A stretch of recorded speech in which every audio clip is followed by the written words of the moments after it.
जननायक जनता party यानी कि JJP के राष्ट्रीय अध्यक्ष अजय सिंह चौटाला का एक विवादित वीडियो सोशल मीडिया पर वायरल हो रहा है।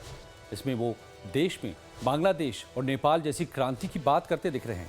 ये वीडियो महेंद्रगढ़ जिले में आयोजित युवा योद्धा सम्मेलन की है, जहां उन्होंने ये विवादास्पद बयान दिया है। इस वीडियो में अजय चौटाला लोगों को संबोधित करते हुए कह रहे हैं कि वो समय आ गया है जब शासकों को सत्ता से खींचकर सड़कों पर दौड़ा दौड़ा कर पीटना होगा। उन्होंने श्रीलंका, नेपाल और बांग्लादेश के जन आंदोलनों का जिक्र भी किया और कहा कि जिस तरह वहां के युवाओं ने एकजुट होकर अपनी सरकारों का तख्ता पलट किया और देश छोड़ने पर मजबूर कर दिया, भारत में भी मौजूदा सरकार को हटाने के लिए उसी तरह की रणनीति अपनानी पड़ेगी।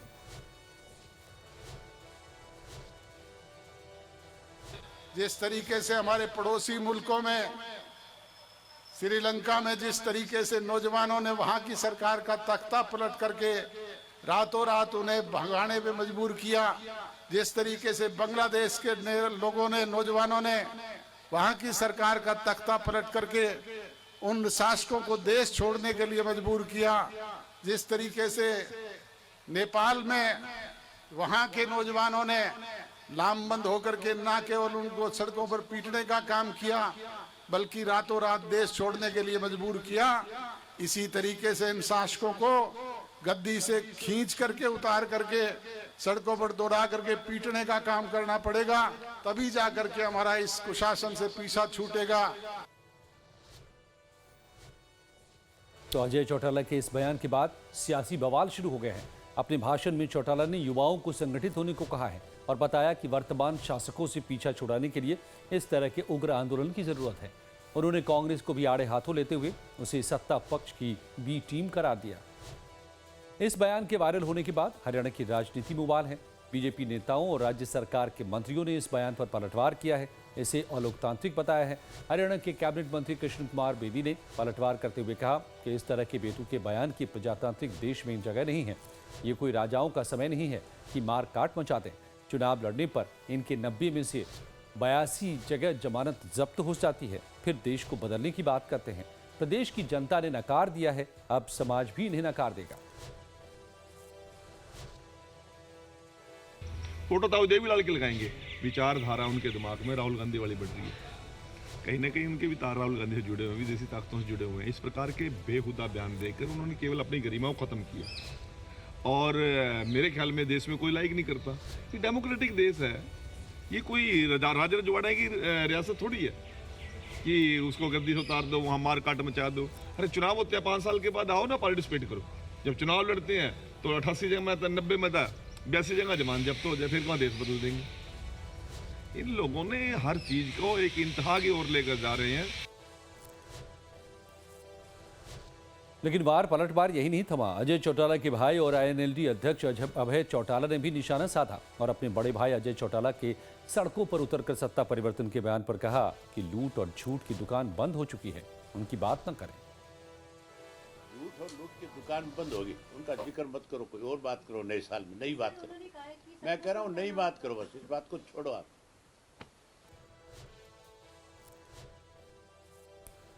और ये पहली बार ऐसा नहीं हुआ है जब अजय चौटाला ने ये बयान दिया हो, बल्कि इससे पहले राहुल गांधी ने भी इसी तरह के कुछ बयान दिए थे। उन्होंने साफ तौर पे कहा था कि जैन जी इस देश का संविधान बचाएंगे और वो देश के युवा, देश के छात्र, देश की जैन संविधान को बचाएंगे, लोकतंत्र की रक्षा करेंगे और वोट चोरी को रोकेंगे। मैं उनके साथ हमेशा खड़ा हूं। तो अब सवाल यह है कि क्या विपक्ष के नेता आखिर इस तरह के बयान क्यों बार बार दे रहे हैं? क्या उनको लगता है कि भारत में उस तरह के हालात मौजूद हैं जिसकी वजह से पड़ोसी मुल्कों में ये हालात पैदा हुए, यानी कि आंदोलन हुए? क्या भारत के भीतर इसकी उम्मीद विपक्ष क्यों करता है? और इस सब के बीच सवाल है कि क्या वो हालात भारत में हैं या हो सकते हैं? तो ये भी समझिए कि किन हालातों में पड़ोसी मुल्कों के भीतर ये सब कुछ शुरू हुआ, ये बवाल शुरू हुआ और तख्ता पलट हुआ, चाहे वो नेपाल हो, बांग्लादेश हो या उससे पहले श्रीलंका हो। तो इन देशों की पर गौर कीजिए, एक ग्राफिक्स के जरिए समझिए कि किन परिस्थितियों में इन देशों के भीतर में आंदोलन खड़े हुए थे, चाहे वो नेपाल, बांग्लादेश और श्रीलंका हो। इन सभी जगहों पर जो हालात थे वो करीब करीब एक जैसे थे। विपक्ष को धांधली से चुनाव जीतने का, विपक्ष जो इस वक्त देश में आरोप लगा रहा है वो धांधली से चुनाव जीतने का आरोप लगा रहा है। कह रहा है कि बीजेपी की बार बार इसलिए जीत हो रही है क्योंकि वोट चोरी हो रही है देश के भीतर में। विपक्ष का ये भी आरोप है कि संविधान खतरे में है, संवैधानिक संस्थाओं पर कब्जा कर लिया गया है और इस सब की वजह से जेन जी से क्या उम्मीद विपक्ष पाल रहा है कि जेन जी के भरोसे ये हालात बदलेंगे। अब सवाल ये अलग है कि सुप्रीम कोर्ट तक ने इस बात से इनकार कर दिया कि ईवीएम में कोई खराबी है या ईवीएम में किसी तरह का घपला किया जा रहा है, लेकिन फिर भी अब बात अगर विदेशी मुल्कों की करें, पड़ोसी मुल्कों की करें, तो वहां पर क्या हालात थे और क्या भारत में वैसे हालात बन सकते हैं।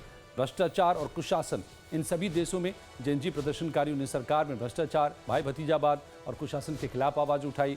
उनका मानना था कि राजनीतिक व्यवस्था उनके भविष्य को खराब कर रही है।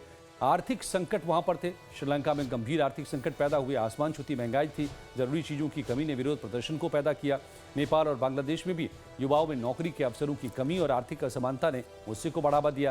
हालांकि बांग्लादेश नेपाल में भड़के आंदोलन के पीछे कट्टरपंथी ताकतों, अंतर्राष्ट्रीय साजिशों और डीप स्टेट का हाथ भी माना गया है, जबकि चीन के कर्जदार ने श्रीलंका को बर्बादी के कगार पर पहुंचाया, जिसकी वजह से वहां लोगों का जीना मुश्किल हो गया था। तो अब आप खुद तय कर सकते हैं कि क्या भारत में वैसे हालात हैं या नहीं, जिनकी वजह से विपक्ष जेनजी आंदोलन की यहां पर बात कर रहा है। बहरहाल बीजेपी विपक्ष के ऐसे बयानों को लोकतंत्र के खिलाफ बता रही है। अजय चौटाला जी का मतलब ये है कि उनको हिंदुस्तान के लोकतंत्र में विश्वास नहीं रहा, उनको अपनी राजनीतिक पार्टी में भरोसा नहीं रहा, इसलिए युवाओं को भड़काने का काम उन्होंने अपने हाथ खड़े कर दिए कि हमारे पास का कुछ नहीं है और दूसरों को भड़का रहे हैं।